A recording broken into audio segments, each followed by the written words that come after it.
શું મંગાવી લીધું જમવાનું? 2 પિઝા ઓર્ડર કર્યા છે. શું યાર નકરા પિઝા, બહુ પિઝા ન ખવાય, શરીર માટે નુકસાન કરે છે યાર, પેટ બગડે છે યાર. તો આ તારી બકબકતી છે ને મારા કાને બગડે છે. તું ચૂપ રહેતી હોય તો.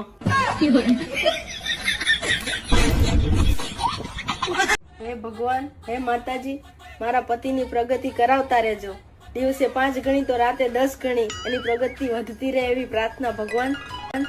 હે ભગવાન, હું કેટલો નસીબ વાળો છું કે મારી પત્ની મારું સારું ઈચ્છે છે. કેમ કે દિવસે ને દિવસે મારા ખર્ચા વધતા જાય છે.